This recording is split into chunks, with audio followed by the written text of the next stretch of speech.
In the early days of humankind, after Adam and Eve had been expelled from the Garden of Eden, the world began to fill with people. But as generations passed, the hearts of men and women grew increasingly corrupt. Violence and wickedness spread across the earth, filling it with greed, cruelty, and sin. Humanity had drifted far from the ways of righteousness and respect for their Creator. In the book of Genesis, it's written that the Lord looked upon his creation with sorrow, regretting the path that humankind had chosen. Amidst this fallen world, however, there was one man who remained righteous, Noah. Noah was a faithful servant of God, a man of integrity who walked closely with his Creator, honoring his ways even when the world around him descended into immorality.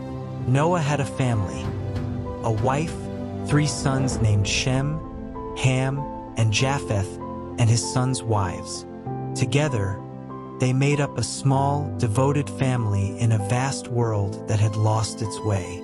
God saw Noah's goodness and decided to spare him and his family from the judgment he was about to bring upon the earth. God came to Noah and told him of his plan to cleanse the earth through a great flood. This flood would wash away the wickedness that had overtaken creation, giving the world a chance for renewal. But to preserve a remnant of life, God gave Noah a mission and detailed instructions.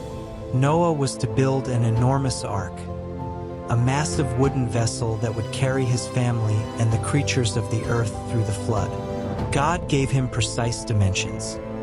The ark was to be 300 cubits long, 50 cubits wide, and 30 cubits high, about 450 feet long, 75 feet wide, and 45 feet high by modern measurements.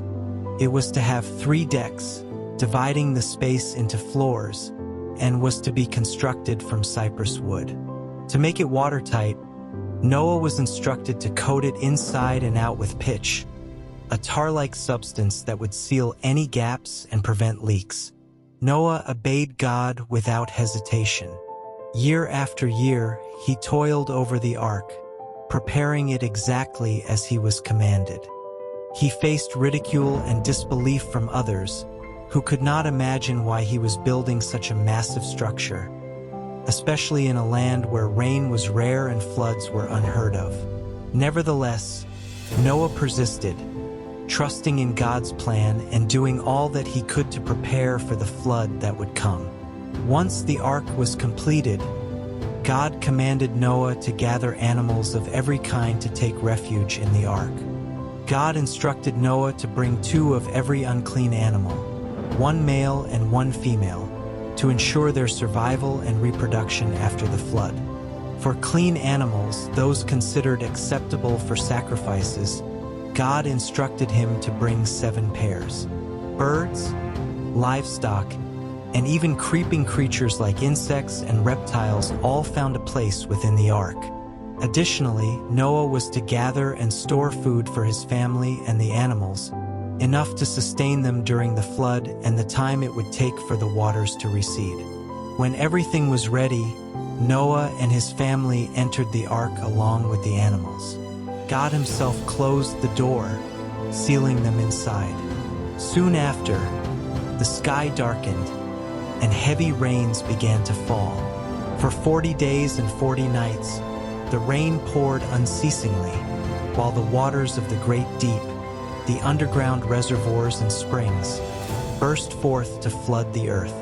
The waters rose higher and higher, eventually covering even the tallest mountains.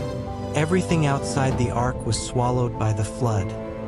Every living creature, humans, animals, birds, was destroyed. Only Noah, his family, and the animals aboard the ark survived. As the floodwaters covered the earth, Noah and his family endured months inside the ark, surrounded by the animals and the silence of the flooded world outside. The Bible recounts that the waters covered the earth for 150 days before they began to recede. During this time, God watched over Noah and his family, ensuring their safety amidst the vast, turbulent waters. After 150 days, God sent a wind to help dry the land, and slowly the waters began to lower. Eventually, the ark came to rest on the mountains of Ararat. However, Noah and his family remained inside for some time, waiting until it was truly safe to leave. To assess the conditions outside, Noah released a raven, which flew back and forth, but it did not return to Noah. Then he sent out a dove, but it too returned to him, finding no place to settle. After another week, Noah sent out the dove again, and this time it returned with a fresh olive leaf in its beak, signaling that the waters were receding and vegetation was beginning to grow once more. A week later, Noah released the dove once more, and it did not return, indicating that it had found a new home. At last, God spoke to Noah and told him that it was time to leave the ark. Noah, his family, and all the animals disembarked, setting foot on dry land in a world renewed. Filled with gratitude for God's mercy, Noah built an altar and offered burnt offerings to the Lord as a sign of his thankfulness. God was pleased with Noah's offerings, and he made a covenant with him, vowing never again to destroy the earth with a flood. As a sign of this everlasting promise, God placed a rainbow in the sky, a symbol of his covenant with humanity and a reminder of his mercy. Through this story, the Bible teaches profound lessons about faith, obedience, judgment, and grace. Noah's unwavering trust in God saved him and his family, showing that even amidst chaos and destruction, God provides a path to safety for those who follow him. The covenant sealed with a rainbow reminds humanity of God's enduring promise to care for his creation and his desire for renewal and peace.